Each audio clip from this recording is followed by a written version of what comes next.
Oh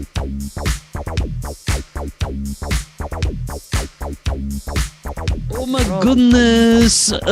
We are back, ladies and gentlemen, for another episode of the Get Reelisms podcast, episode 116. And we have a special guest. We're going to introduce him in just a second, but I am Adam Chase Rennie. And I am Christine Chen. And special guest, why don't you introduce yourself? Yo, Christian Russo, writer, director, producer, sentient blob composed mostly of cheeseburgers, coffee, and whiskey. Listen, that's the American diet, dude. That's what's up. Yeah, it'll kill me, but you know, I'll enjoy that death. But you'll be happy. Exactly. Yeah, exactly. Yeah. Happy to be here, guys. Thank you for inviting me. Yeah, thank you for coming. Being on. Yeah.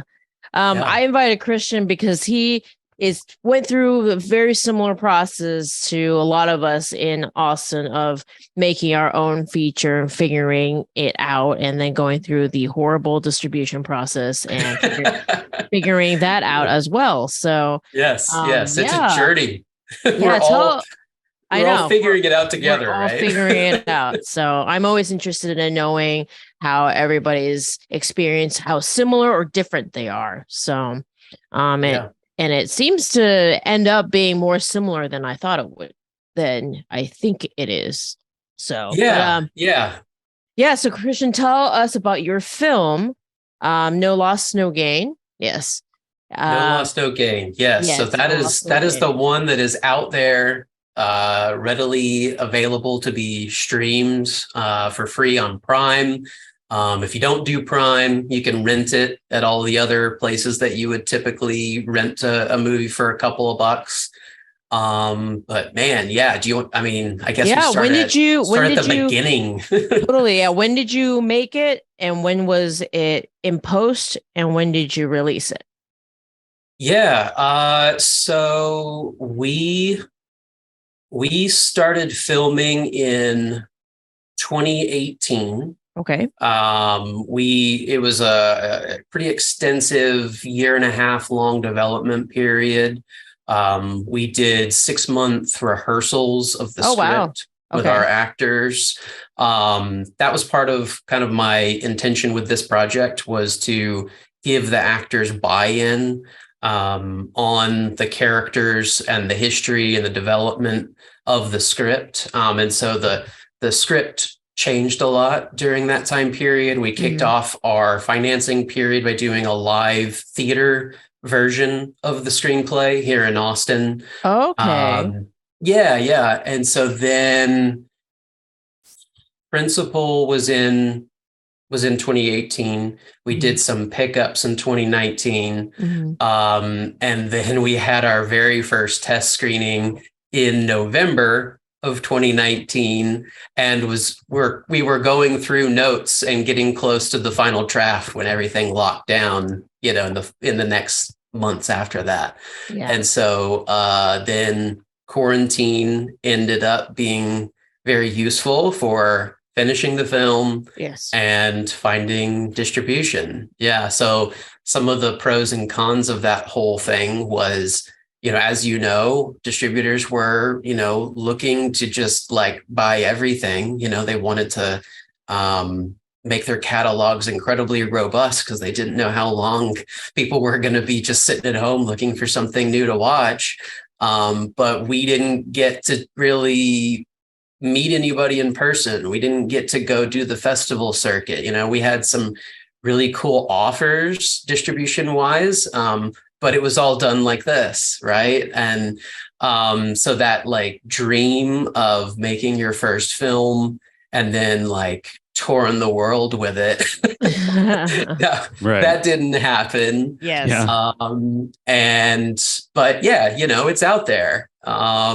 And so now where we're at is, and when I say we, most of the time I'm not referring to the royal we. I'm referring to me and my wife, because my wife is my producer. Yes. So I wrote and directed and produced, and then she produces.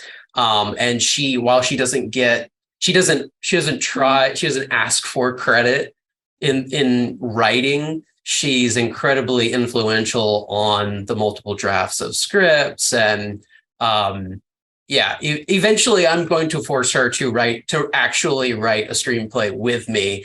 But for now, I'll just keep telling everybody that, she's a ghostwriter. Yeah. Very cool.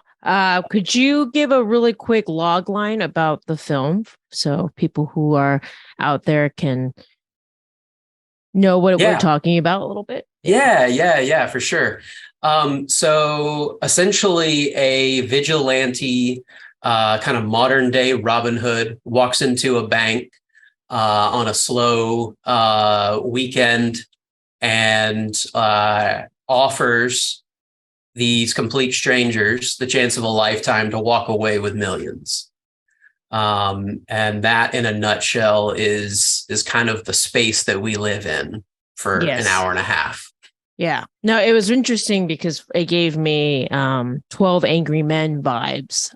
It was that part of, just out of curiosity, was that definitely a part of the influence, perhaps? Absolutely. Grew up loving that movie for a lot of reasons. And that was a big influence on the movie. There's a lot. Dog Day Afternoon was another influence. I was gonna say it feels like Dog Day Afternoon. That's awesome. Yeah. But in particular, Christine, like that, once we get to the conference room, it's very much, I mean, it's just that Sidney Lumet version of it. I don't know. I struggle to find another movie where it manages to prove that you can make something really riveting and fascinating with just a bunch of people sitting around a table. Sure. And, with our first film, I think I would love to get y'all's take on it, but, we're always trying to figure out what we can pull off, like budget wise, right? Yes. Like what sort of constraints can we make work for us? Yes. Right. And so that was one where once we realized that this was going to be the first feature film that we were going to produce, that was a part of the journey, was figuring out how can we make sure that script wise, this makes sense, that these people would just be here, and then how do we make it work? How do we make it feel realistic? Because I mean, look at your most recent film, Urzuli. It's like you guys did a lot with probably a very similar budget, and y'all were not necessarily constrained to one room for like 70% of the movie. But it was it was a challenge, and it was also it was in the DNA of the film. Right. Yeah. If you wouldn't mind, what was your overall budget and how many days did you shoot? Yeah. So overall budget sounds deceiving. It's a micro budget film. Okay. On paper, $250K. Yeah. But that's not taking into consideration, me and my wife didn't get a penny. We're here to get this thing made. Yep. That there was a ton of casting crew that had been asking me for 10 years, when are we going to make our first film? When are we going to make our first film? And, took huge pay cuts just to get the film made. Yeah. One of our executive producers, is still waiting to get paid for essentially providing all of the gear.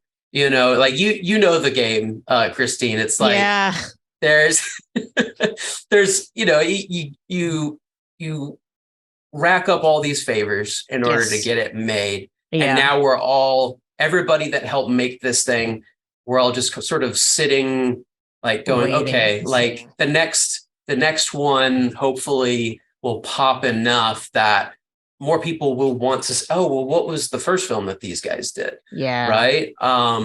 Because then, as I'm sure you've encountered, you get to distribution and there's all these costs that now they're able to take. Your film is out there, but they're they have their costs that they have to make up. And so, so really, that number is very deceiving. And we're just incredibly fortunate that we had a community of people that believed in what we were doing, and just happy, to be involved. And, Ash and I can't wait for the day when it's just sort of like, hey, this next big thing's happening. Like, let's handshake deal. Let's make up for sort of like all those favors that you got, because we wouldn't have been able to do it without you. Right. I totally get it. Yes. And so there's that. And then 12 days of principal. Okay. Spread out over 2 months, because we were filming in a real bank. Okay. So we were filming just weekends. Yeah. Because they would close on the weekends. Gotcha. And then we had 3 days of pickup, 4 days of pickups. Okay. A year later. Gotcha. So yeah. Okay, that's very interesting. Yeah, 12 days. Mine was 11 days principal, but it was all together. And then we had one to two full days of pickups. And then just sporadically I would shoot some B-roll here and there, but that was kind of our thing. So that's interesting. It's always fun to hear other people's processes and stuff. But yeah, that's about right. I mean, so was your intention to always do principal, and then you had some specific pickups that you knew you would get later, or was it something like during the cut? What was your? Mine was a little bit of both. I wanted to get everything that I could, obviously during principal, but we dealt with a lot of unforeseen weather issues, and so that pretty much forced us. We pretty much lost almost a full day because of that. Specifically, it was all the underwater scenes.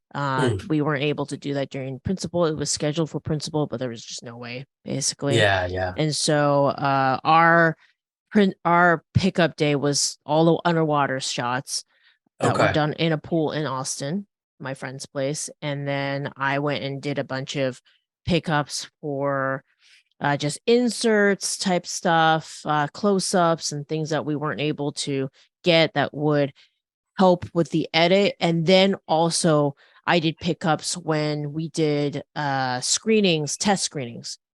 And through the test screenings, we were able to understand things that may not have made as much sense to people that we thought made perfect sense.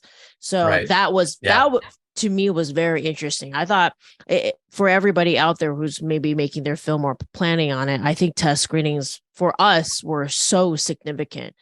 Yeah, absolutely. We learned so much from the test screenings, and because of that is what the film is now.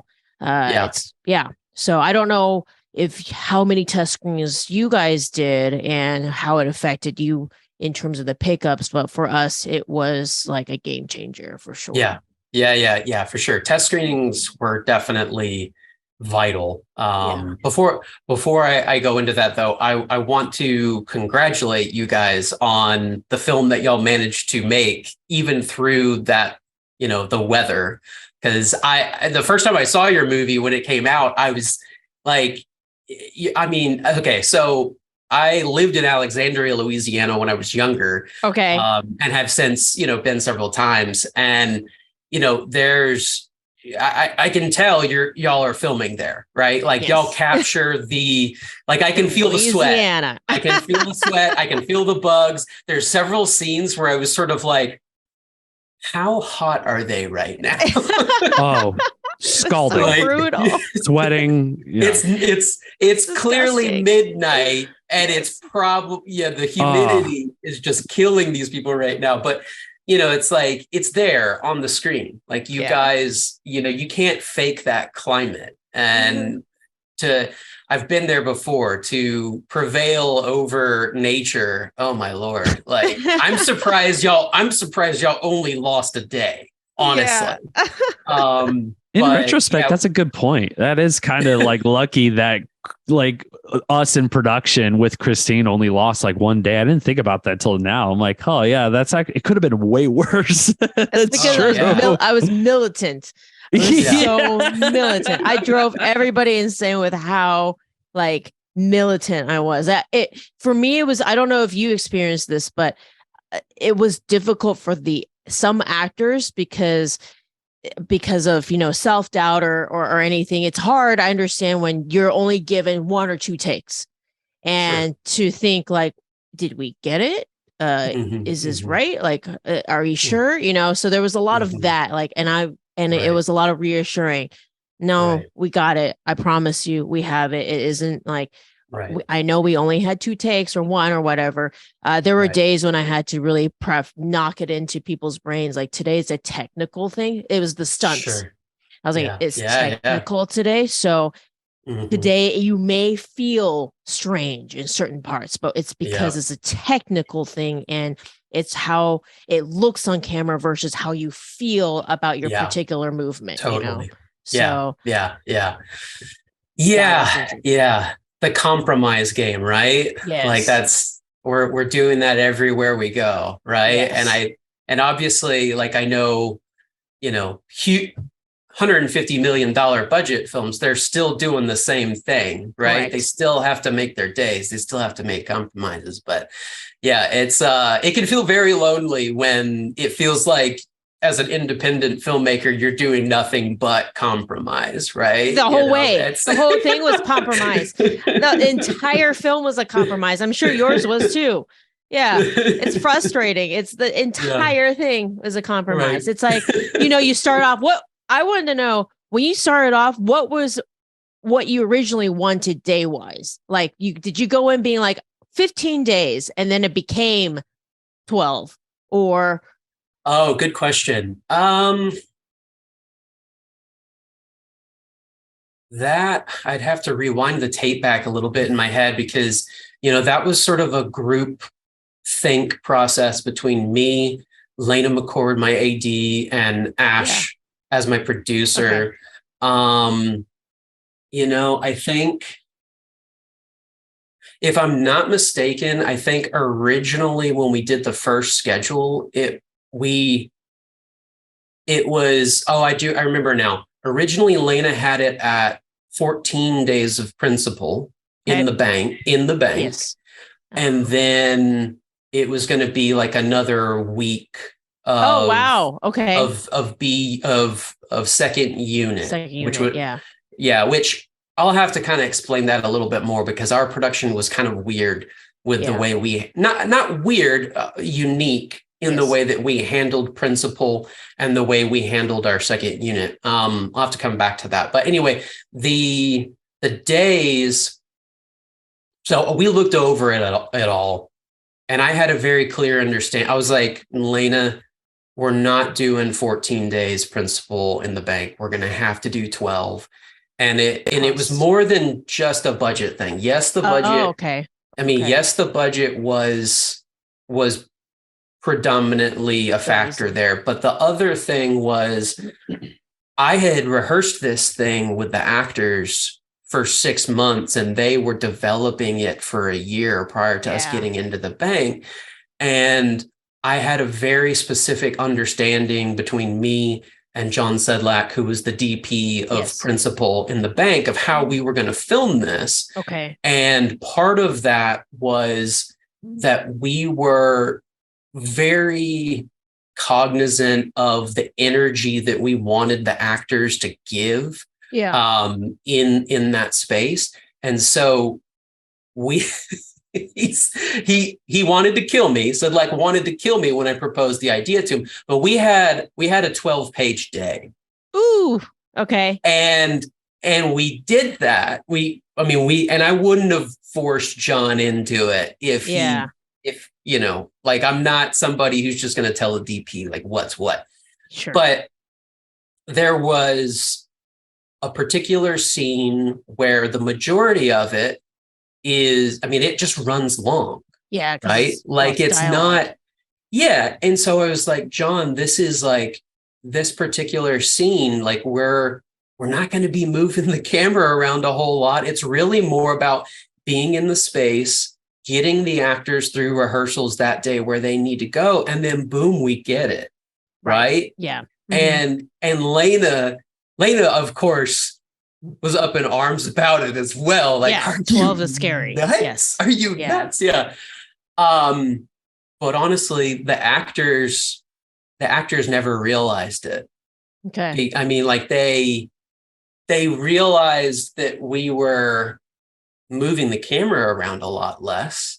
But that was the whole intention. Was I didn't want them to feel like the whole day was, okay, hey, say this line. Okay. All right. Now we got to move. We got another 30-minute setup. Okay. Now say this line. Okay. Now we need time.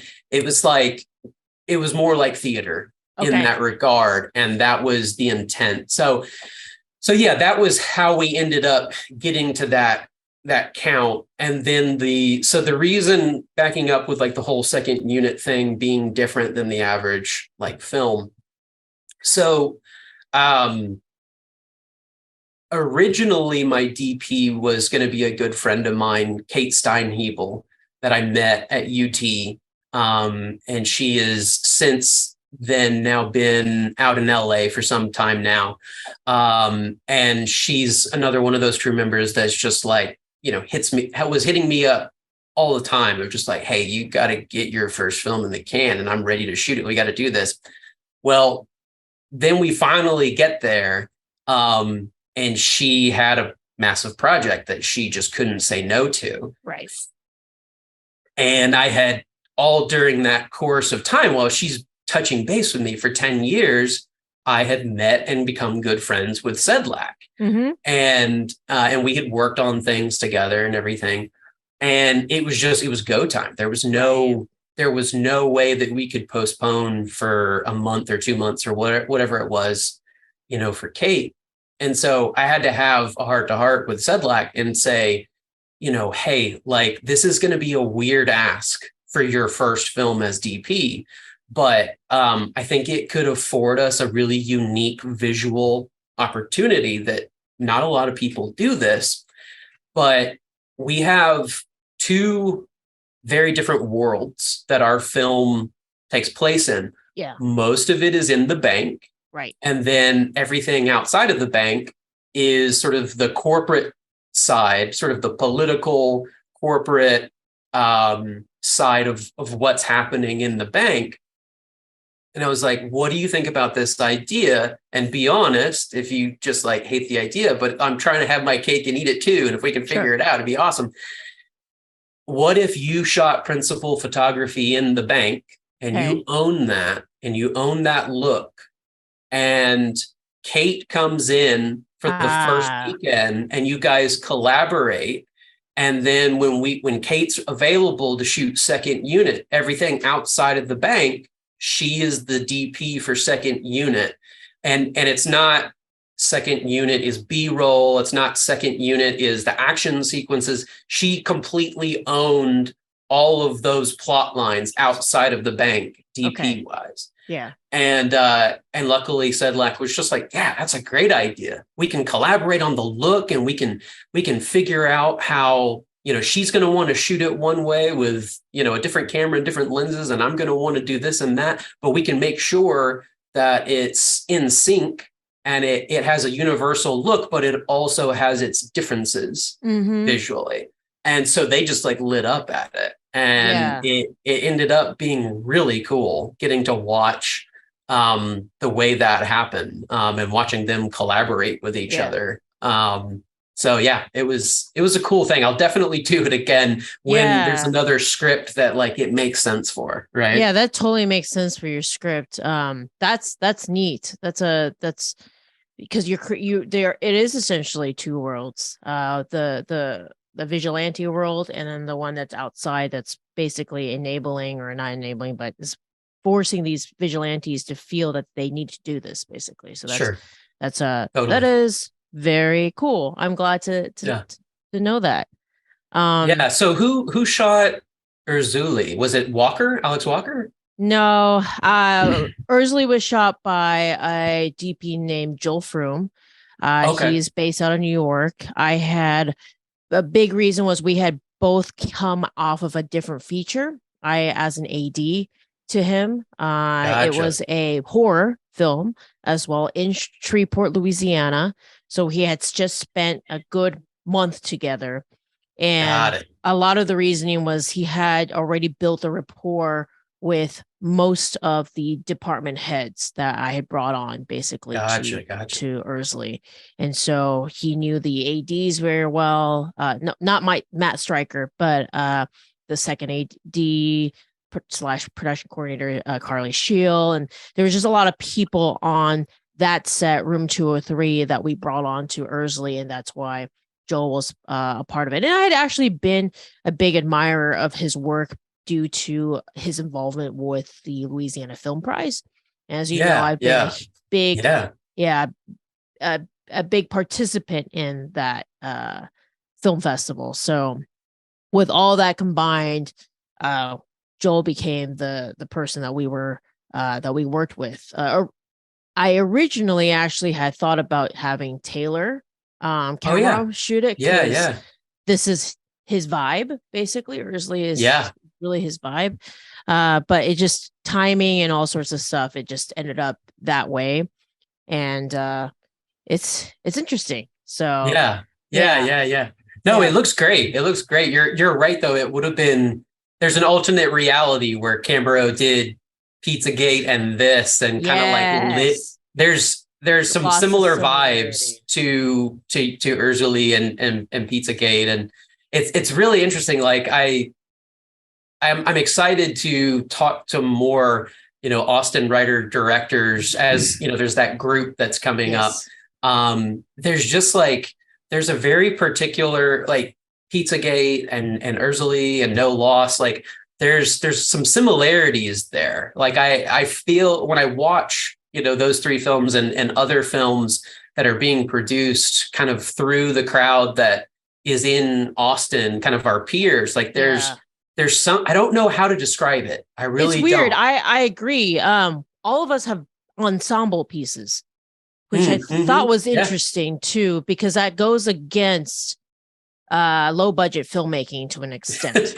Because and I had this discussion with Matt Stryker, my AD, that with ensemble pieces, what you run into is eye lines and multiple pieces of coverage that you need to have, and it makes it very difficult on a tight budget and tight schedule.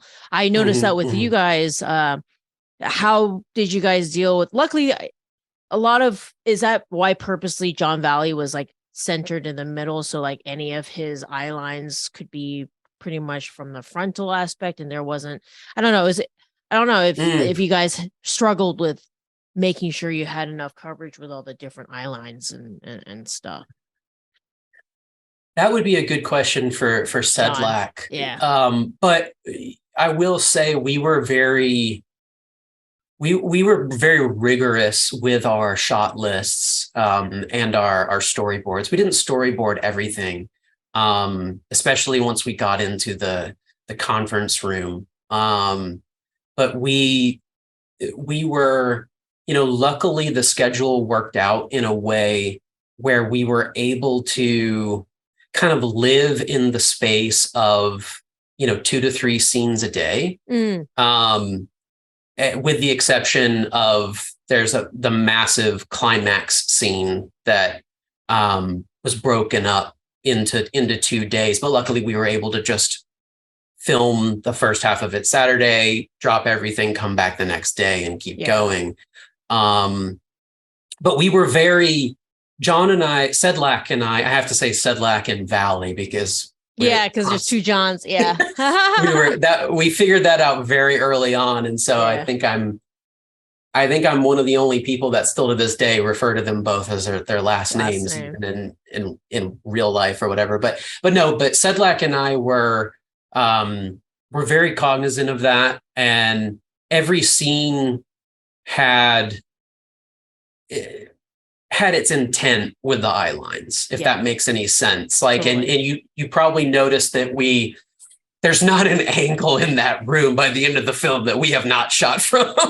Of course. Because it's just like, get your overheads in, get way up here in the corner and super wide, get low down and up. It's just like, we really just combed through the film school books of, the art of the close up and, when to use, an instrumental wide and all those things. I mean, we really were just pulling out all the stops. And so there was, maybe to answer your question a little more succinctly, rather than going off on another tangent, there was maybe one time where we had to come back because we realized, looking through the footage, that we had missed one particular reaction shot. Yeah. But we caught it. We were sending the footage to our editor every weekend, and he was combing through it and starting to put together scenes. And so we caught it, midway through. And since it wasn't 12 days straight, it was 2 days, and then we had a week to look at scenes. Yeah. We caught it and we just relit for that particular scene. And we were literally like looking at the scene on my laptop. And then we were like, okay, he needs to be right over in that corner. And John remembered exactly where the lights were, and boom, we got it and we moved on. Yeah. That's really fascinating. You mentioned two things that are similar to my set that I think is what will make it possible for anybody to be able to shoot something in so little bit of time. I had a lot of rehearsals as well. And I storyboard like crazy for mine. I storyboard every single freaking scene, basically. I had a full on like drawn out storyboard. And then the third thing that you mentioned that I now suddenly have forgotten. Dailies, editing. Editing. Yeah, that's it. Yeah. Is that I had an on-site editor, an on-site assemblist, and he was editing as we went, basically. So it's almost similar to yours, because you had a week where your editor could assemble things together. Mine was just going at a daily, every single day. And I highly recommend that to anybody out there that's trying to hit a very tight schedule because of budget or whatever reason, because it was also very satisfying to be able to immediately see what you shot and whether it worked or not, and to be able to catch things when you realize, oh crap, we need to redo this one scene, or we need to add something or whatnot. And I because I did that on mine, and I'm sure this was for you as well, that I didn't have to have too many pickup days. And it was magical and highly useful, and I would suggest it very much. So we went into it with that understanding, because anybody that may argue of just like, oh well, that's an extra expense, it's like kind of, but the money that you made, the expense that you may be putting forward, is very likely saving you a lot of unexpected expense down the line, right? And so it's sort of it's kind of a paradox in that way. But so earlier you were talking a little bit about the fact that our films are ensemble pieces, and I wanted to take the moment to congratulate you in the sense that y'all made a film with Urzuli. Y'all made a film that is very rare. And it's sad how rare it is, but my wife and I talk about it all the time. And that is like the handful of movies that you can like count on, maybe two hands, that are predominantly female cast. It's ridiculous. So I was curious, because we have a running list of movies that we love. And I was curious, like, what are some of your favorite predominantly female cast movies? Oh man, I mean, like Bridesmaids, I love very, very much. I think that film was a huge game changer in terms for comedy and women in comedy. Totally. I haven't really. That was the whole point. I think with Urzuli was a big thing was I hadn't seen a lot of predominantly women films that had anything to do with creatures or I guess this horror. It's not really horror in my opinion, but like thriller genre. And that was a big reason and inspiration for why I wanted to make Ursley, because I grew up watching, like Jurassic Park. That was a huge inspiration. Jaws, adventure films, or I guess the closest I can think of is the film Sisterhood of the Traveling Pants or something. That was literally one of the and Sex and the City. Literally like women talking about dudes, women talking about relationships. And so I'm like, why aren't there fun like women trying to get out of shit situations because they're being hunted by a crazy who knows a creature of some sort or something like that. So I really wanted that 90s vibe ensemble, but with more nuanced female characters, and that is a very big reason why I created Ursley. So I'm glad you noticed that. No, it's awesome. I mean, it's like, and the way y'all managed to, bend the genres of what you were doing, it's like, sure, you could say it's a creature feature if you wanted to, but like, it's so much more than that, it's just, and that's what, again, like going back to John Valley's movie and my movie, it's like, there's this, I think, general sense of like trying to kind of create these mashups of multiple genres. And because it's like, it's a pro and con of where we're at in our careers, where it's like, no one's telling us that we can't do that. Right. No one's saying, I want to add to this because my distributors hated that I did that.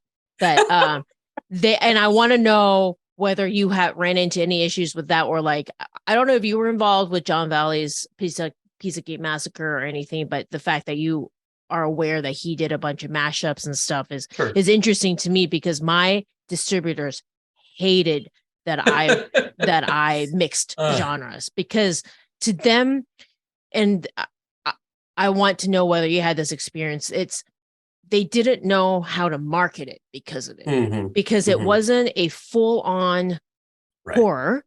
So and it's true. It's because if they market it as horror, then people will get surprised, and people don't like to be surprised sometimes because they're going in expecting a certain kind of film. Right. So it wasn't that.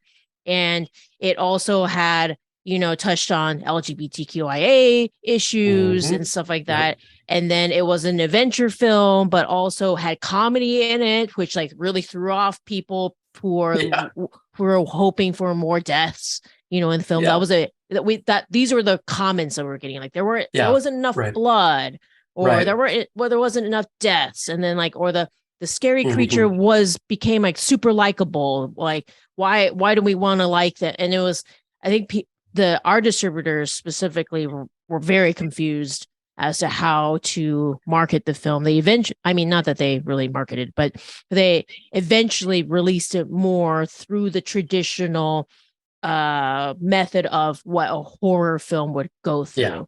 And so the podcasts we interviewed with were very predominantly horror type podcasts. And so it was, I think it was very confusing for them. I also do think that it was confusing because I was dealing primarily with men in terms of from a distribution aspect. And I don't think this is for me, I feel like women really get it 100%. Basically, if you look at the reviews, women were like, this is the best thing in the world. Men were like, this is really rough on men. And like, this is like, you should be like more gentle with the guys. And are men really that horrible? Like that was the variety of comments that I got from men reviewers. And so it was extremely skewed because of that. And so I don't know, it was fascinating. They apparently got the point, but they didn't like the point. They didn't like the point. They're like, women are too ridiculous. powerful for this, basically. Oh my God. Yeah. Yeah. It's like, okay, so then how do we make a movie about toxic masculinity without toxically masculine people? It's like, what do you want me to do? What do you want me to say, dude? Yeah, but that's too mean. Yeah. Yeah, it was. Hate men that much. Fast. Exactly. I literally had that comment of like, don't you think you're a little bit too rough on the men? And I was like, are you kidding me? I was like, no, it could have been more rough. But the mixing of genres, did you? Yeah. I don't think yours is pretty like straightforward in terms of it's a drama kind of, thriller a little bit. But yeah, I did experience a little bit of what you're talking about. So at first it helped us actually. Okay. Initially in our conversations with our distributors, we kept getting this feedback that they were drawn to the fact that it kind of subverted some genres. And the big one was, it's not really a spoiler so much, but it starts making you like it starts kind of like an action movie. Yes. Right. Yes, it does. And it becomes a thriller, sort of like a locked in contained space thriller. Mm-hmm. But it was very much our intention with the cast and everybody that was involved that while we would ride that thrill ride sort of note, that we were trying to implement more drama into it, where by the end you felt like you really knew all of these people. Right. Their background. It becomes a little more theatrical, I guess, in like a stage sense than you would probably expect for sort of like a heist movie, and that and explores, a lot of the corruption and scandal at the heart of big banks, right? So we were kind of trying to pull off a heist with the audience by like lulling you into this, like what you're expecting from a robbery heist movie, right? And then present you with some very real world issues, right? It's very interesting. Yes. And so that was what really got us our offers to begin with, was like the distributors liked that idea. When we finally got the film out there, we experienced exactly what you're talking about, in that we didn't have enough gunfights. We didn't have enough action elements. Yeah. Yeah, because a lot of the trailers they're showing some of the more pulse pounding stuff because that's marketing. You're trying to get people to see it. And so really what we experienced was exactly what you're talking about. And that is that it'd be interesting to see some actual numbers, but a lot of audiences don't necessarily like I hate to say it, but I think a lot of audiences want exactly what the trailer is, right? Sure. Yes. They just want an hour and a half of the trailer. Yes. Whereas, like, I don't know about you guys, but I prefer the opposite. Like, I like for a movie to go in a direction that I wasn't expecting. Yeah. As long as it works, right? Sure. Like if it doesn't make much sense script wise or something, there might be a disconnect there. But like, I find that refreshing, when it's just sort of like, I'm kind of having your cake and eating it too, again, totally. Where it's just sort of like, this is an action movie. Oh, but it's more than that, right? It's so interesting because I think both of us are striving to bring in issues that we care about and hiding it into I call it an unassuming genre, into a genre that's usually made to be a surfacey, fun, more of an action, whatever, surface, superficial type of entertainment type thing. But we really wanted to hide deeper messages into that genre Absolutely. And yeah, I that was my point, was to hide it into an unassuming genre, because I loved the way that Get Out did that. They made it was the horror film, but they were touching upon very, very real problems and societal issues in an unassuming genre. So that's very interesting that was yours was from an action standpoint, because heist action and hiding it in that. But because of that, it's nice that your distributors got it. Mine and a lot of audiences, a big comment for mine was that it's so tonally mixed.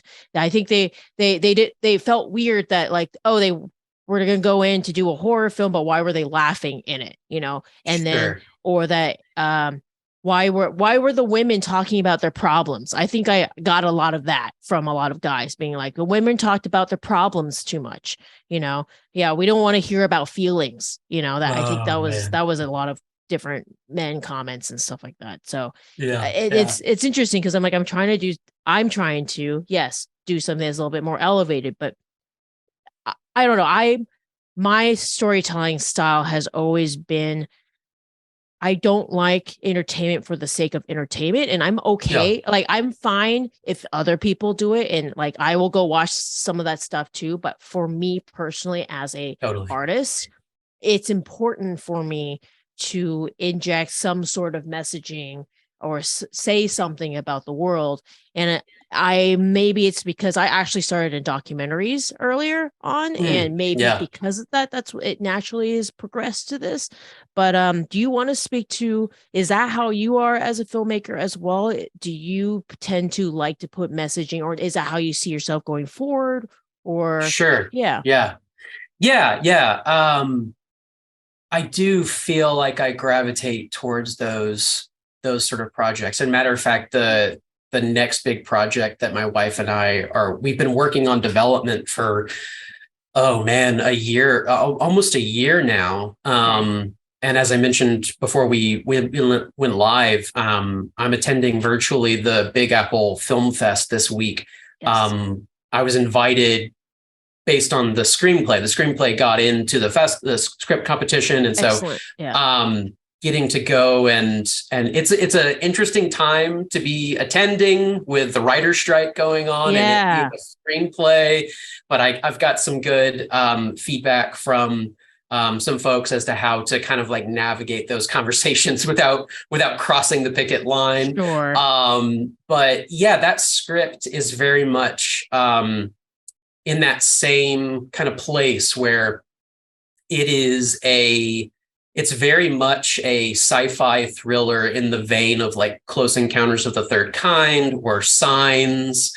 And it intentionally subverts the expectations of sort of that genre. But at its heart, it's about a widowed father of a blind girl who is also a war veteran, and so the kind of the core of the movie is he couldn't handle being a dad of a child with special needs, and he ran away. He went on tour as in the military. And while he was away, his wife passed. And so now he and his daughter have to figure out how to make this work. And all of that is they're put into a boiler while these strange, unexplainable events are happening. And so, I'm right there with you, like real characters, real people with very real world problems. But like, let's entertain, let's figure out a way to like thrill and take an audience on a journey, by taking a genre that, and doing something different with it. So I'm right there with you. You said something, what was it? Oh my goodness. It'll come back to me. Don't worry. I do the same thing all the time. I'm like, what was I talking about? Where am I? Yeah. So we gotta talk about Elizabeth True though. Yeah, I was excited when I share said a common collaborator. I had no clue. I watched it. I was like, wait, Elizabeth. Yeah. So I thought that was super fun to see. That was as a friend of our podcast as well. But yes, how so did you this is a great transition because I was gonna ask about your actors. How many of the actors did you know prior to casting that you were essentially writing the role for them, or how many were you had worked with before, and how many were like blind castings, like it was a wild card and you just happened to love their audition and then cast them? Yeah. So I had only worked with one of those actors before. Okay. And I went into, as I mentioned, like I had a draft of the script prior to the auditions. We saw a lot of people, because we were, and it was because we were doing it was a big ask. We were asking these actors to, not get paid a lot and kind of like have just as much passion for this project as we did, in the sense that, day one, they came in for auditions and we were doing, even if they had never done it before, we were doing improv. I was asking them a lot about the character and where, what they thought made them interesting, how they might be more interesting. Because so much of the movie is on their backs of them just sitting around a table. I wanted them to really have buy-in and say about who this person was and what that character, has to say about our story, right? And so, I mean, it was great. We met a lot of new faces, and so, but it ended up, a lot of them, as you probably noticed, ended up kind of being a part of a similar circle, and it just happened that way. Like it just so happened that a lot of the actors that initially came on board were friends, were a part of the Laurel acting coach group. And so it kind of evolved from there, because then we didn't have Elizabeth and Steve Bridniak and Leslie Lange and Haley Laurent. We didn't have all of the characters that are happening outside of the bank casted, even when we were filming Principal. Interesting. Okay. And so we were, and that kind of excited the actors. Like, we'd be doing stuff in the bank, in February and March of 2018. And, they'd be coming over in between takes. Hey, have you thought about this person for, the CEO or for the hacker, and so the remainder of the cast just sort of filled itself out based on people that the cast was excited to, hey, they should be a part of this. It was cool. It was really cool. Yeah, very, very cool. Mine was different. I knew most of the actors on my set. The wild card for me was actually Ursula, played by Layla Anastasia Scott. But I'd worked with Elizabeth True specifically on two other short films prior to Ursula. She was in one of my shorts. The first time I met her was on the short that Taylor actually shot, called The Earth Below. That was my first time meeting her. And then we co-produced a short not too long after that, about a year or two, called 6 Words at her house, actually. I've heard about this. Yeah. Shot in 2 days, and that was super fun. And that was fun because I won an award for The Earth Below, which gave us some equipment money from you guys, actually, AMG. Yeah. Oh, yeah. So, and then because of that, I was able to make 6 Words for that. Nice. So that's very cool. Where we rented the dolly. Charlie Pierce shot that one. Yeah, and so and then of course when I wrote Ursula and I wanted 4 Strong Women, and like Elizabeth was immediately on my mind for it. I love working with her. She's one of her one of her greatest strengths, and I find this with a lot of the actors that are just a pleasure to work with. You know, there's she has a strong desire to get it right. And she's constantly challenging herself as to like what getting it right actually means, right? Yes. Like she's like testing things, like even in between takes and stuff, she's like, hey, what do you guys think about this? I'm doing this. And it's just like, she's got so much energy. And I mean, yeah, that was what drew me to her, you know, instantly when I had the audition with her was, you know, it's like, and everybody's different. There's no, you know, there's some actors that are not like this, and that's fine. But like, you know, I found that she was saying, hey, what if I try this? What if I try that? Like, you know, even more so than, yeah. Whereas some actors may need you to push them to try those new things. She comes with a lot, you know, and it's really fun. Yeah. Her and Diana Rose are similar in terms of they're very good at they do a lot of good prep.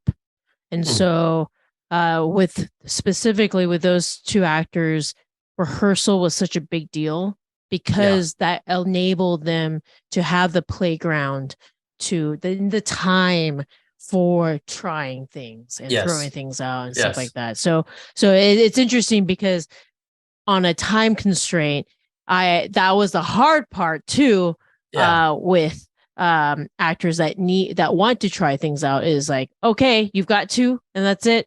We rehearsed it. We got to do how we rehearsed it and decided upon. We don't have time to deviate from that, you know? So that's the hard part about it. Yes. Yeah. Yeah. So are you someone that just like always wants to rehearse?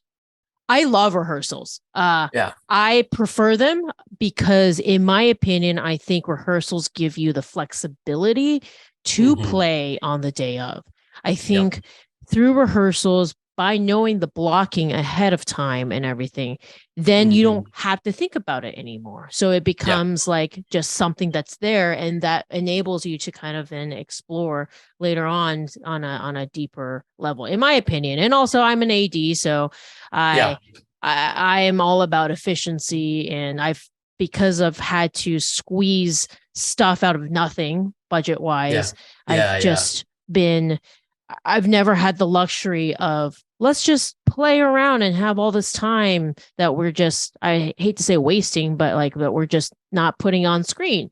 So it's hard for me I just haven't had that luxury. But I can see the value of that for sure. Because there is lots of value of things that happen organically on the day, on the set and everything. But and I would love to explore that at one point, but originally mine was 15 days and I wasn't even greedy. 15 days. I said, I want 15 days and it got squeezed to 11. So, and this was out of like, I did not want to squeeze this to 11 days at all. This is like, I have to, or like people's checks are going to bounce, you know? Sure. So what made that a necessity? Like it being forced down to 11? The budget. And so a lot of it was our location threw us a lot of loops in terms of what they promised and what they actually gave us. Our location was a nightmare, basically. Looked great on camera, but was a freaking nightmare. That was a big thing. And originally I hoped to raise 300,000 and I only raised we were greenlit at 180, and basically while we were shooting, we were still waiting for the rest of the money. So I think I had just barely enough for production to do production. I think at the point of production, I had 180 grand, which was not enough basically. And then towards the middle of production, our Kickstarter came through. So then that added another like 15,000 that got us through a little bit of stuff. And then we had a donations through food and whatnot. But like the rest, the last part of it was post that came through. Right, so, right. Yeah, the last bit was 50 grand that came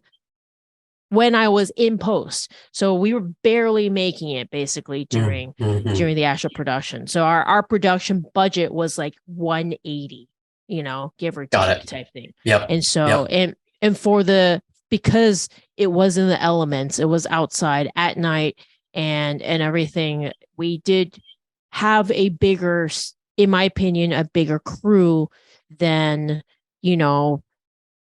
what I would have liked. It was, at a given time about 35 people, and it still didn't feel like enough because we were dealing with all of those locations were a complete overhaul in terms of look wise. Art department, I killed the art department, literally. Yeah. So Adam can attest to this. Yeah. What can you do? So Adam was a on-set dresser for Ursley, and but wait, he's still alive. What? Barely. Me? Oh yeah, I'm not here. I'm just a ghost. Yeah. You're a zombie Adam. He's a zombie. We brought him back for the podcast. Yeah. No, it was. I killed them. All these locations were like full on dresses. It was so art heavy, and there was so much makeup, and that was another thing. This was the first time I dealt with prosthetics. Realizing how effing expensive prosthetics are. And my roommate, also my amazing makeup department head, like killed it. But it was like we were calculating it to the T of how many copies of these prosthetics can we have, which we ended up being like 3. And that was an absolute minimum that we could have, type thing. Like 1 if we fuck up, and then 1 when we were shooting, and then 1 because we had a different day that I needed that prosthetic, Right. And it was like squeezing it out of nothing. So that was just frustrating because I wanted to give every department what they needed to do their jobs, and we just barely had anything, type thing. So. Well, it looked great. Y'all did great, Adam. I mean, I would have never known. I would have never known all of that, right? And that's the trick, right? Is like, it's kind of, I don't know. I remember going on stage for the very first time when I was really young, and I can't remember who said it to me, but they were like, hey, if you mess up, nobody knows that you're messing up. Just roll with it, right? Like only you know what you're about to say up there. So just roll with it, right? And that's the trick with what you guys pulled off. I mean, like I remember thinking I went into it knowing I didn't know your budget, but I had a feeling I knew, just sort of like being on this end of it. And I was really impressed with the effect work, the practicals and like y'all pulled something off that I don't think is really done at our level. Like there's just the mixture of and y'all just kind of like sweeten the deal with some digital stuff in there. Yes. And the lighting of some of the effects. I remember feeling like, wow, they pulled this off in a way that like is not seen at this level of filmmaking in a way that is done at a much higher level. Of making it feel seamless. I'm glad that filmmakers see it because the rest of the world don't give a shit. Right? Not really. All they can say is, I wish there were more mermaid tail and there was better blood and there was more visual effects and more. And I'm like, do you know, like we made lemonade, like we've squeezed shit out of a rock. Yeah.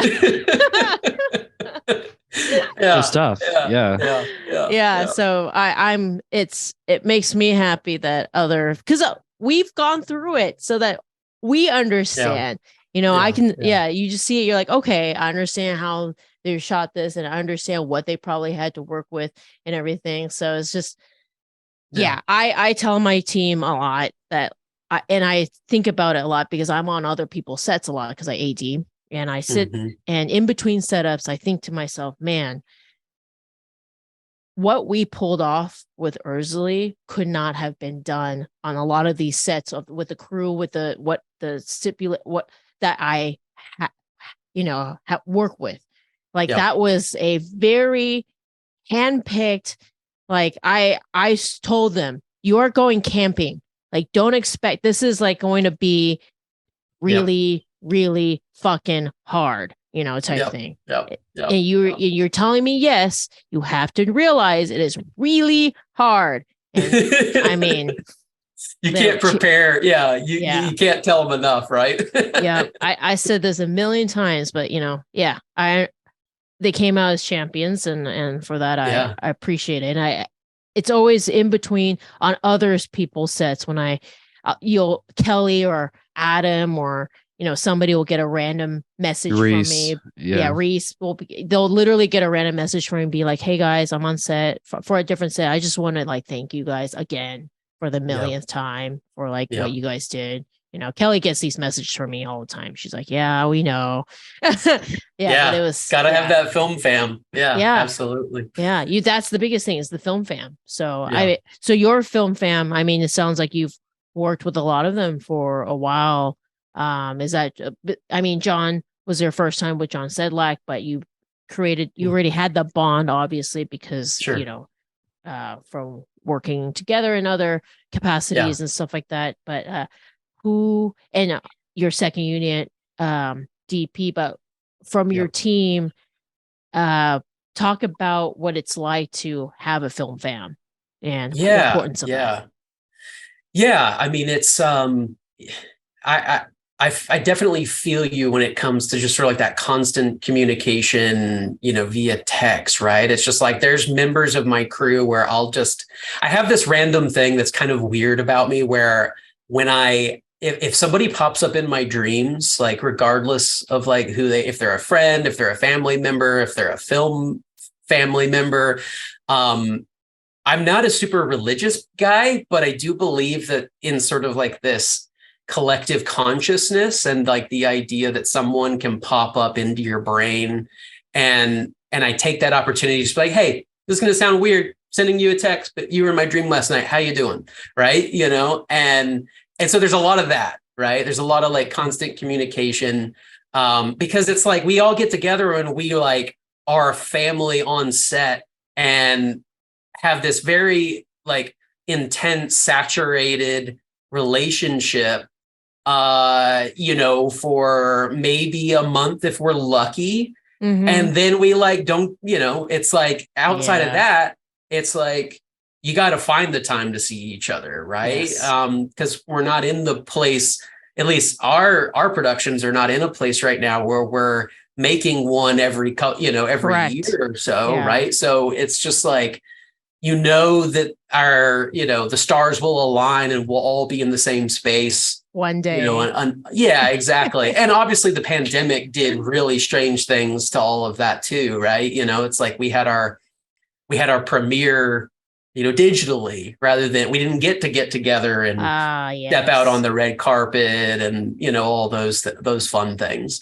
But so how did marketing, how has it been for you with that element when it comes to marketing? Because I had luckily the opportunity to do the whole screening thing and have events and stuff like that. And that for me was a huge need to market my film. How have you navigated and marketed your film?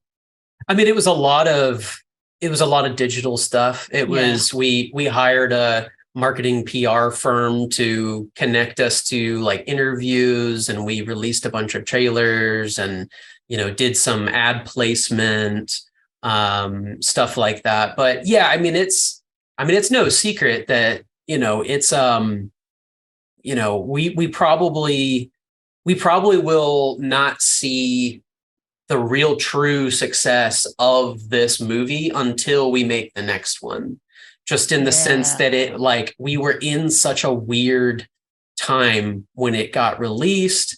And I mean, that's unfortunately that was the name of the game for even, $100 million films, during the pandemic, where it was just sort of like, boom, it's on everybody's TVs now, right? And our overhead was a lot less. So, less to try to make up for in that sense. I know there's, huge filmmakers that were furious about all of that, but it's like, when it was people's lives at stake, it's like, I'm not gonna, it's just like, let's keep moving. Let's make the next one. Let's not dwell on that, but like me and John Valley, we got to work with each other in various capacities, since then, on set. And, we've talked a lot about how just, that's the dream, right? Is for, Urzuli and Pizzagate Massacre and No Loss, No Gain to be the beginning of our careers, and for us to get to look back on it fondly, and be able to keep, hey, next project, regardless of how big it is, let's pull the cast and crew along as much as we can. Let's keep making stuff together. And there'll always be those roots where, as things build, people will want to see kind of like, where it all started. Right. Yeah, definitely. So yeah, it was a strange time. It's been a strange time to kind of market it. And I kind of talk about it all in hindsight, because honestly, my headspace has been so much on this other script for going on a year now. So it, and I don't know about you, but like, when's the last time you saw Urzuli? Probably last year at some point. Yeah. So I'm to the point where like, I need a couple of years. Yeah. I need some space. I need space. My issue now, this is really interesting, is I know, coming from a business background, that marketing is such a big thing, and it is, I'm in that weird zone where I don't know what you went in with expectations for your film, but I went in with such, maybe they're inflated expectations or whatnot, but I definitely felt so let down, because I felt like it didn't win, or it didn't get into like the South by Southwest or Fantasia Film Festival or some all this stuff. And that really killed a lot of my spirit. And then dealing with this now post, like the marketing, and it's like out there, but like, how do I get people to care to watch it? And like, how do I continue to drum up marketing and everything? It's like, I don't know. It's like, you have such a great, I think that's what it is you have a new project that you are now fixated on, that you can remember that it's the next one. You're on to the next one. I don't know if you watched Tick Tick Boom. Have you ever seen that? Yeah. The scene where the lead comes in and is like, did you hear back with his agent? And he's like freaking out about it. Like, did you hear anything? And then the agent is like, yeah, they said, great. We can't wait to see what he makes next. And then he goes, that's it. And she's like, what do you want me to say? Yes, that's it. And he's like, well, what do I do now? And she's like, you go back and you write the next one, and then you write the next one, and then you write the next one, and you keep doing it. And that's all you can do. Oh my God. Like that, I think about it and I want to cry. Like, it hit me so hard, because you put so much of yourself into your project, everything, with sometimes the hope of, it's going to do the festival circuits, or what the fuck it's going to do, right? You don't know, but you still hope, right? And then it doesn't turn out the exact way that you had envisioned in your head. And and sometimes it can be so demoralizing in terms of how do I keep going from this? Yep. Right? Absolutely. 100%. I there was nothing in what you just said that I didn't agree with 110%. So much so to the extent that, when Ash and I watched Tick Tick Boom, like she looked over at me and I was like bawling. Yeah, I bawled. I cried. I cried so hard. Yeah. And the dude was like my age. I was literally, and I'm just going like, oh man. I mean, it's such a great movie in so many regards, but, and Ash has been so pivotal in keeping my headspace like where it needs to be during that journey, and having those moments of just like, so I didn't get into this particular festival, or, we're not having a great return this month, or what it's like. but is that, she'll ask me like, but is that why you did it? Like, is that why you made that movie? Like, you had a story you wanted to tell, and so the thing that is our newest thing regarding No Loss in particular is like, even when we get like our numbers back from distribution, even if they've done well, she'll go, but is that why you did it? Right. And it's just she's constantly reminding me that if for no other reason, it was the act of doing it. Yes.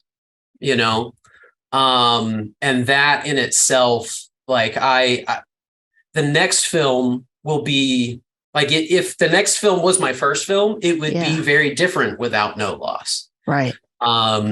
And so that's the only way we can kind of like just keep going. Keep going. Yeah.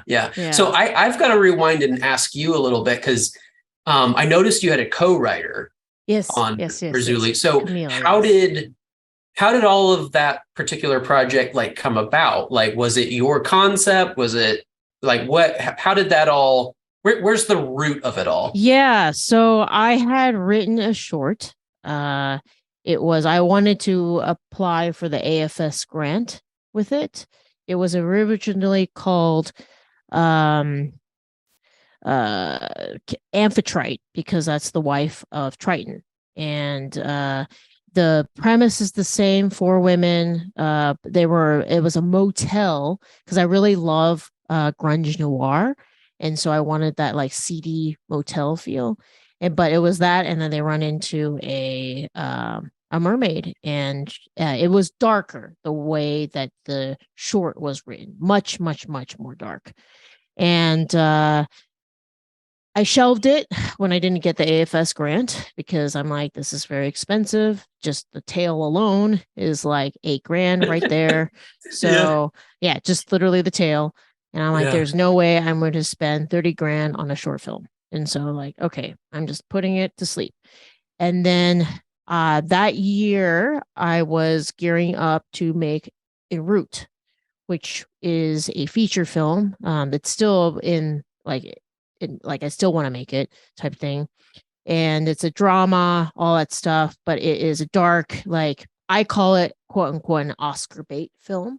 One of those where it's like, you need a name talent, because it's got a very deep, in a nutshell, it's like commentary on mass shootings.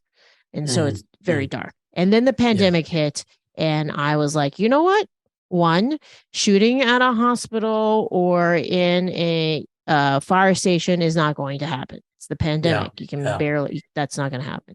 2, once it ends, once the pandemic hits, nobody is going to want to watch a film with any messaging that's dark and sad and dreary and reality, And so I pivoted, and I had met somebody that was like, hey, we've been following your work. We love some of the stuff they mentioned. I did a dark short called A Bird's Nest, one of my first shorts.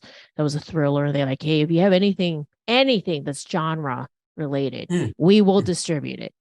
And then being an opportunist, I'm like, well, actually, I'd written this short a while ago, and that kicked it up. And I'm like, okay, we have a promise, an intent of distribution. So I messaged my friend Camille, and at that point, we were also developing a Christmas script. And because we were like, you know what, let's just make something that will make money. And so I was like, just let's pause on the Christmas script. This is much more fun. Let's make a genre film instead. And I pitched it to her. I said, Camille, it's got a mermaid. There's murder in it. And there's 4 women. Are you in? And she was like, hells yeah. I want to do this more so than the Christmas film. I never wanted to write a Christmas film in the first place. So let's do this instead. So I love that pitch. Yeah. Mermaid, murder, 4 women. Let's go. I love that. Yeah. So I sent her my short. She loved it. And we both just started collaborating, and we wrote it within a month, basically, because they were pushing us at that point to be like, hey, we want the final product by, I think they said the summer, essentially. and that this was right at the start. So we shot this in 2020.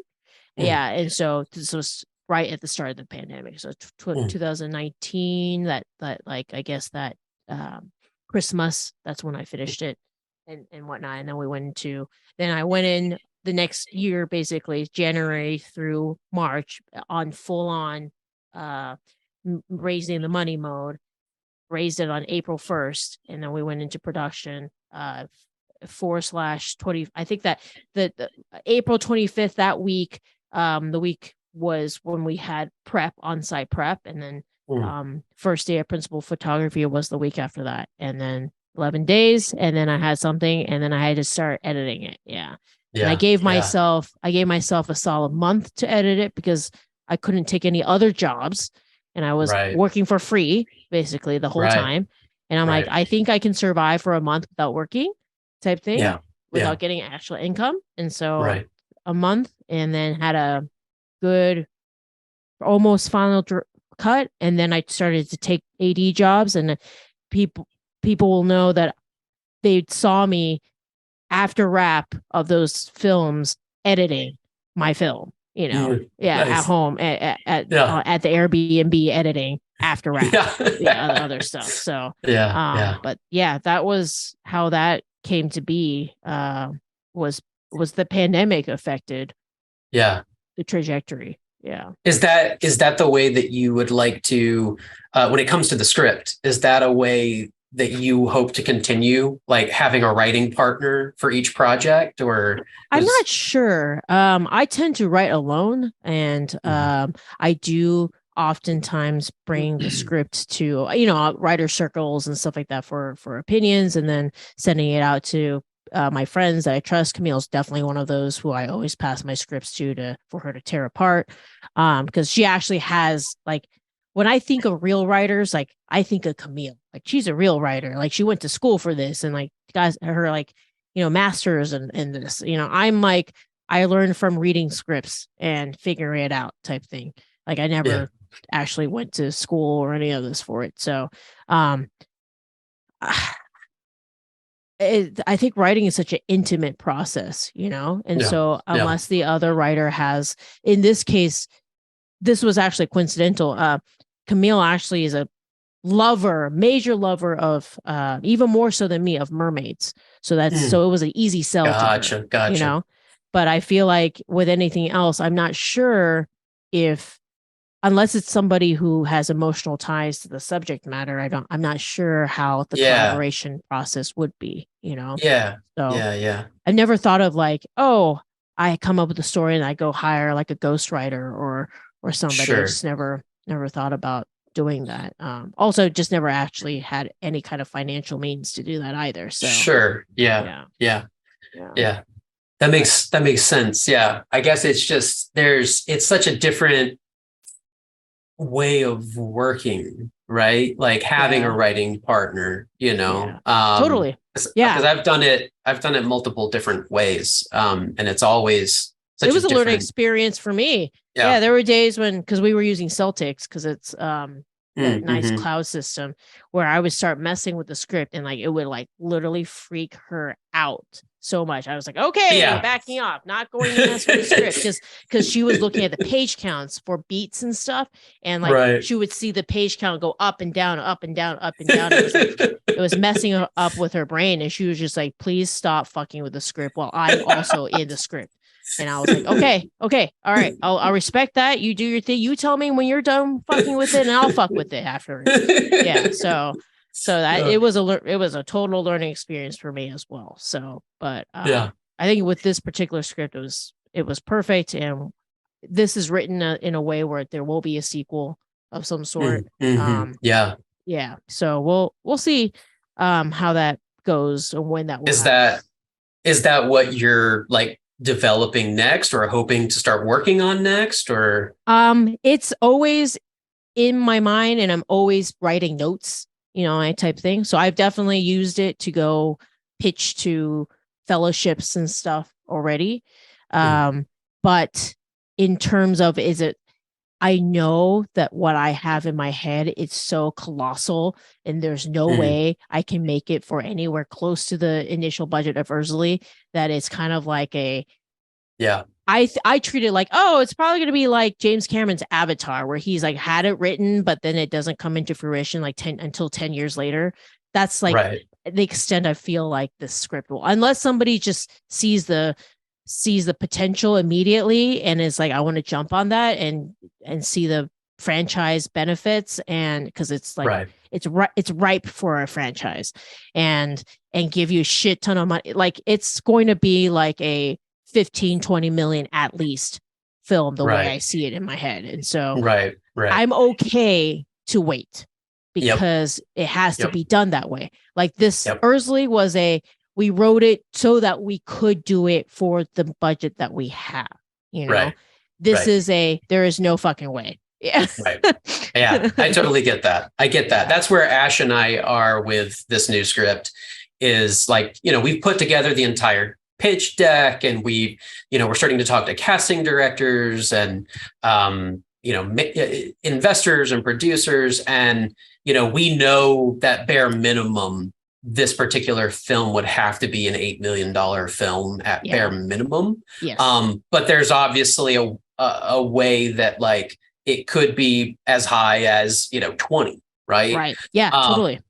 And it's one of those where, like, making the first film, we were saying it the entire time when we were making No Loss, No Gain, of like, we only make our first feature film once, right? Yes. And so we're wearing multiple hats in a way that we know that we're doing things, physically doing things. We know other people will have responsibility. Yeah.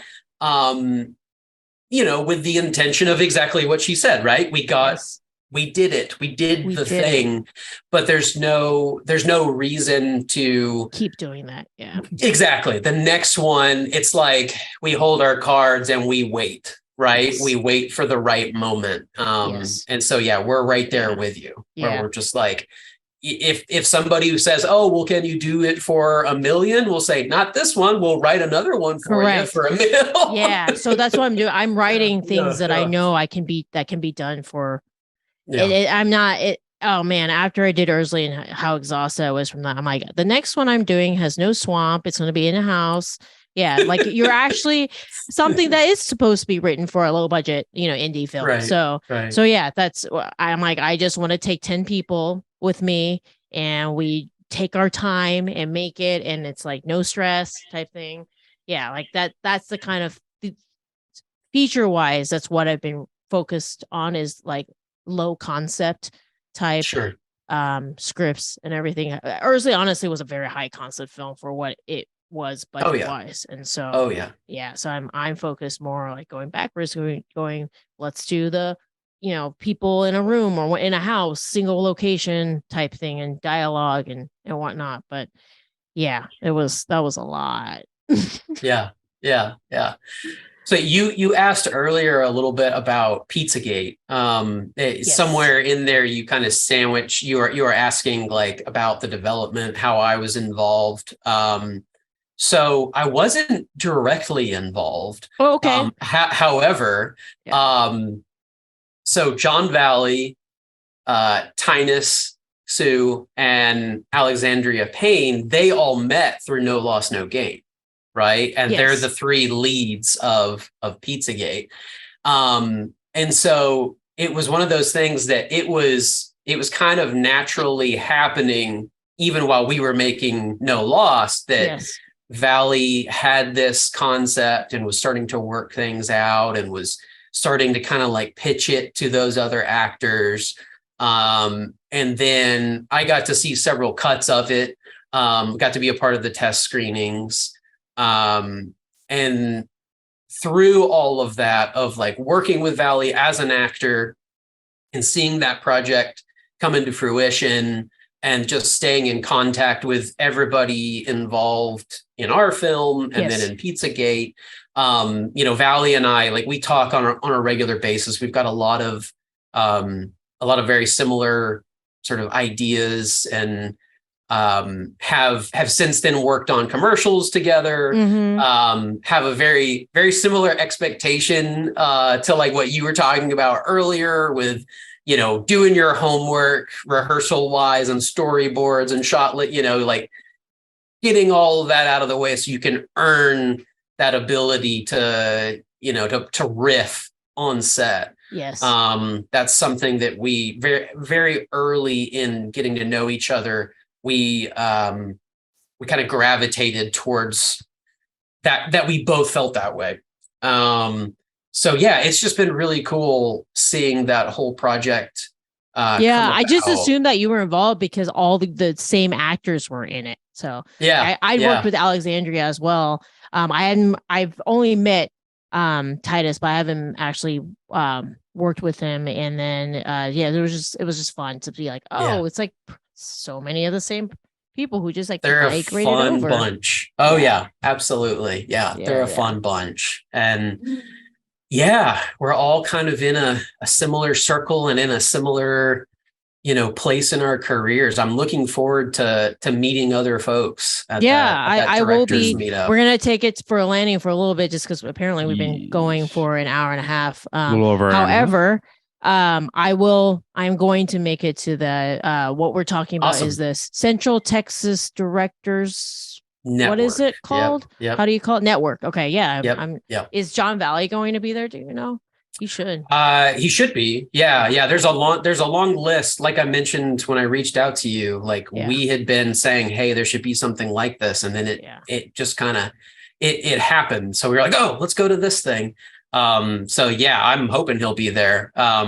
I know he signed up at least. So if he's not there this first meeting, hopefully he'll be at the next one. But that's cool. Should be some good folks there. Yeah, so. I'm excited about that because us directors, we never seem to actually get to like hang out and chat with each other ever. Yeah, we have to have these interactions to keep us sane, right? Yes, and realize that we are all stressed out and demoralized and it's sad and we're all alcoholics. Yes. Yes. Well, I have to, before we go, I have to tell you though, like you commenting on that demoralization of it all. I've been there and I know how soul crushing it can be. And I just want you to know, what y'all have achieved is awesome. And I'm so glad that, that we're here at this same space, that we get to talk about this, and support each other. So I appreciate thank you for inviting me. And yes, it's been so great chatting with you. And it's been fun just understanding the process and realizing how similar and different the processes are. And hopefully we can learn from each other, and our audience can hear about that as well. So, but thank you. It's been really fun. Yeah. Thank you so much, Christian. Yeah. Yes. Thank you both. And don't hesitate to, we need you to come back. Yeah, we need you. We need you to come back. One. That's for the next one. On to the next one. Yes. Or if you just want to hang out and chill, see what's up. Yes. Please, hit us we up. didn't even talk about movies. We got to talk about what you've actually seen in theaters lately. Sometimes. So so many things. For sure. Yeah. All right, guys. Thank you so much, ladies and gentlemen. Yes. We're doing the housekeeping. The Get Reelisms podcast. All right, and that's been AMG as well. So AMG. So, ladies and gentlemen, that's been the podcast. I have to pee so bad. So. Really bad. I'm dying. So thank you guys so much. We appreciate you. Thank you, Facebook. Thank you, Instagram. Thank you for the comment interactions. Hopefully we'll be back next week. Yes, and we'll have all the links in our info about where to watch the film. Go ahead and do your pitch. Where can we go? Where can people go watch the film, Christian? You can see No Loss, No Gain on Prime for free. And then everywhere else that you rent, you've got all the on-demand out there. So NoLossNoGain.com. There it is. NoLossNoGain.com. Support indie films, everybody. That's the way to keep us sane. So that's right. Well, Get Reelisms. Thank you so much, guys. Thank you, Instagram. Thank you, Facebook. We're gonna go now. Bye bye. Have fun running to the restroom.